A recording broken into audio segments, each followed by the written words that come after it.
मग आपण ती जी भेट देतो त्या भेटीला आपण काय म्हणतो? आता तुम्ही अजिंठा वेरूळ बघितलं बरोबर, पण तुम्ही तिथे भेटले तर तिथे तुम्ही एक प्रकारे काय घेतली? क्षेत्र भेट घेतली. का बरं? का बरं? तर तिथलं काय आहे बुवा, तिथे काय दिलंय याची माहिती तुम्ही मिळवली की नाही? मग आता आपल्याला काय अभ्यासायचंय? क्षेत्र भेट.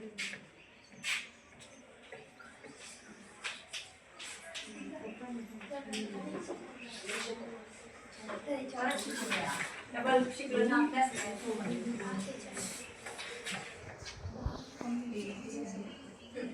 आता क्षेत्र भेटसाठी आपण जर गेलो, तुम्ही गेले आता समजा तुम्ही सहलीला जाता तेव्हा तुम्ही तर साहित्य नेत नाही, पण आता तुम्हाला एखाद्या ठिकाणी भेट द्यायची जसं की कारखानदारी उद्योग नेतात ना तुम्हाला, सर इथे भाजी उद्योग आहे बुवा, काहीतरी फळ निर्मिती किंवा भाजी लावताय तर तिथे तुम्हाला नेतात की नाही कधीतरी काही ते काय करताय त्यावेळेस तुम्हाला काय निरीक्षण करायला लावता बरं?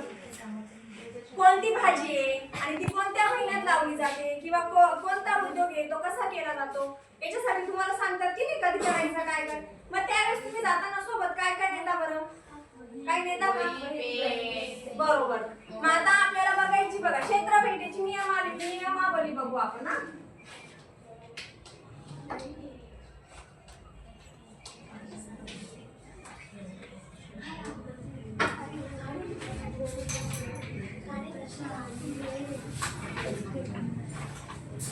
प्रश्नावली वेगळी नियमावली वेगळी. हा प्रश्नावली म्हणजे तुम्ही जे प्रश्न तयार कराल तिथे काय प्रश्न विचारणार आहे ती प्रश्नावली. नियमावली म्हणजे तुम्हाला इथून जाताना काय काय सोबत न्यायचंय आणि काय काय नियम पाळायचे. जसं का तुम्हाला सांगितलं जातं आता तर मोबाईलचं युग आहे म्हणून आपण काय करतो तर आपल्याला शिक्षक सांगतात इथून खाली वाकू नको किंवा तिथे नोट्स लिहिलेला असतात इथे हात लावू नका. ते काय झाले आपले क्षेत्रभेटीचे नियम झाले बरोबर. मग आता तुम्ही सांगितलं क्षेत्रभेटीसाठी जाताना आपण काय काय नेतो? बरोबर.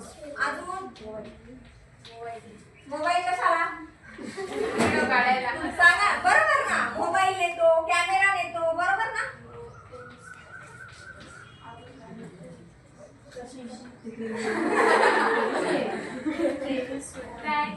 कॅमेरा बरोबर. महत्वाचं काय असतं? महत्वाचं काय असतं आपलं? कॅमेरा आणि वही पेन. का तर आपल्याला तिथे काय भौगोलिक किंवा ऐतिहासिक सांस्कृतिक काय माहिती दिली ती आपल्याला नोंदवायची असते म्हणून आपण काय करतो या वस्तू आपल्या सोबत नेतो. भेट द्यायची तर आपण तिथे काय करू? आधी एक प्रश्नावलीचा नमुना तयार करू बरोबर ना. एखाद्या उद्योग समूहाला किंवा कारखानदारी किंवा आता समजा आता निवडणूक होती आता आपल्या इथे बरोबर. निवडणूक आयोगाला जर आपल्याला भेट द्यायची तर आपण काय करू? एक प्रकारे प्रश्नावलीचा नमुना तयार करू. म्हणजे आपण प्रश्नावलीचा नमुना तयार केला तर आपल्याला तिथे भेट घ्यायला सोपं जाईल आणि प्रश्न विचारायला पण सोपं जाईल. अशा प्रकारे आपण क्षेत्रभेट कुठे करू शकतो? ऐतिहासिक वास्तू असेल किंवा जिथे भौगोलिक माहिती जास्त मिळेल, सांस्कृतिक माहिती जास्त मिळेल अशा ठिकाणी आपण काय करू शकतोय? क्षेत्रभेट करू शकतोय. किंवा एखादे मोठमोठे उद्योग असतात, मोठमोठे उद्योग असतात तिथे पण आपण काय करू शकतो? क्षेत्रभेट करू शकतो आणि त्याची माहिती मिळवू शकतो. समजलं एवढं? बघा आता क्षेत्रभेटीची कारणे बघू आपण.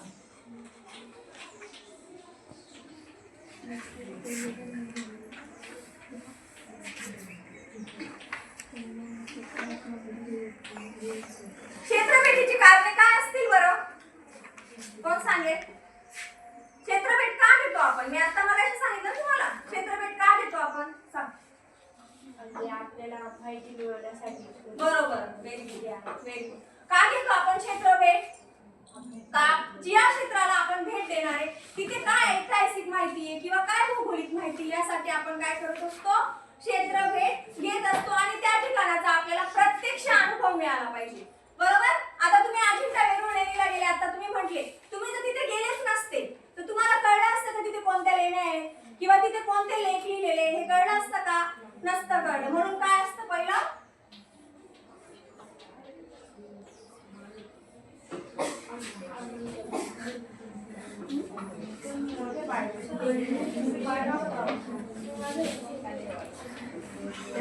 प्रत्यक्ष अनुभव मिळणे बरोबर. हे बोलू नका. पहिलं कारण काय क्षेत्रभेटीचं? प्रत्यक्ष अनुभव मिळतो. दुसरं काय आहे मग?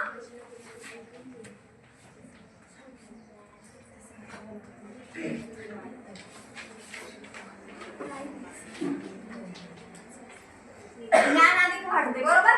म्हणजे तुम्हाला त्या ठिकाणाची काही माहिती नसते किंवा काही माहिती असते, पण जी माहिती तुम्हाला नसते ती माहिती तिथे गेल्यावर काय होते, तुमची अजून जास्त वाढते. हा, आणि तिसरं काय कारण माझून तिसरं कारण बघा, निरीक्षण शक्ती वाढते. हा,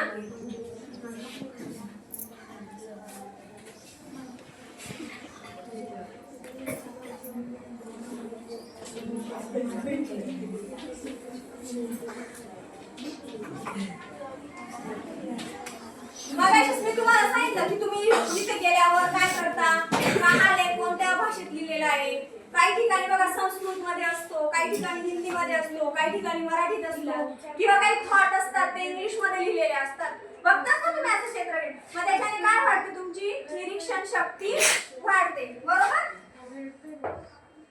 चौथा काय, आधी जिज्ञासा निर्माण होते. तुम्हाला कुठे जायचं म्हटलं, सहल जायचं म्हटलं तर तुम्हाला जिज्ञासा होते की नाही का, कधी जाऊ आम्ही आता सहलीला, होते ना.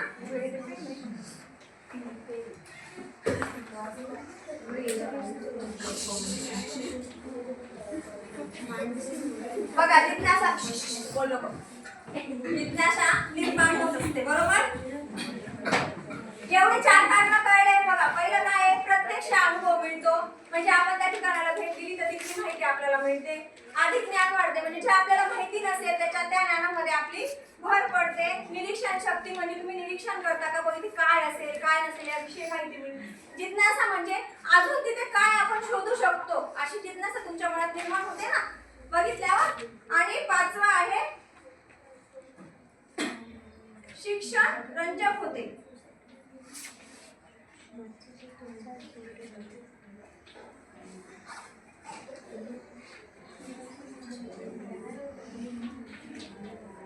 शिक्षक रंजक होते, बरोबर. मग तुम्हाला आता तुम्ही एका ठिकाणी भेट दिली, बरोबर, एका ठिकाणी भेट दिली, मग तिथे तुम्हाला खूप माहिती मिळाली, मग तुम्हाला काय वाटतं, आनंद वाटतो. परत दुसऱ्याला तुम्हाला सांगितलं का आता आपल्याला सहल काढायची, इथे ऐतिहासिक वास्तू आहे किंवा भौगोलिक आपल्याला तिथे माहिती मिळवायची, त्यावेळेस तुम्हाला काय वाटतं की अजून आपण जायला पाहिजे, अजून तिथली माहिती मिळवायला पाहिजे. आपण भूगोल विषय शिकत असताना आपल्याला क्षेत्रफळ ही खूप महत्त्वाची असते, कारण जेव्हा आपण क्षेत्रफळ देतो त्यावेळेस आपल्याला तिथली भौगोलिक, सांस्कृतिक आणि ऐतिहासिक ही सगळी माहिती मिळत असते, बरोबर. आता एवढं तुम्हाला कळलं का, एवढा भाग मी शिकवला, एवढा समजला का क्षेत्रफळीचा. बघा मग आता मी तुम्हाला सांगते क्षेत्रफळीसाठी कोणता विषय महत्त्वाचा सांगितला मी आता, भूगोल, बरोबर. क्षेत्रफळ, आता तुम्ही मला काही प्रश्नांची उत्तर द्या. वहीत लिहून घेतलं का सगळ्यांनी?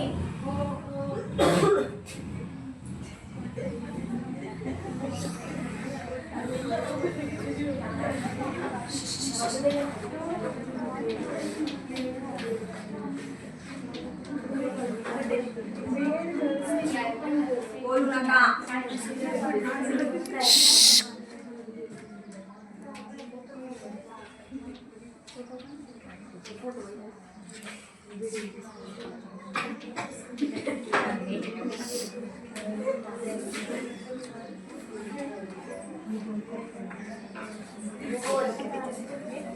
क्षेत्रफळ ही भूगोल विषयासाठी महत्त्वाची आहे. व्हेरी गुड, बरोबर. दुसरा प्रश्न बघा.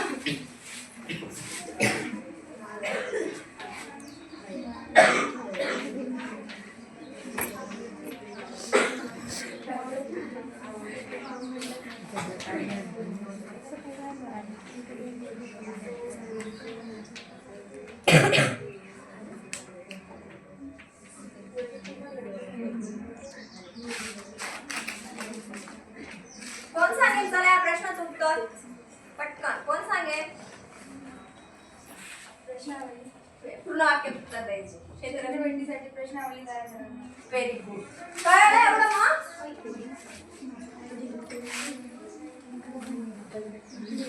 स्वाध्याय लिहून घ्यायचा आता सगळ्यांनी.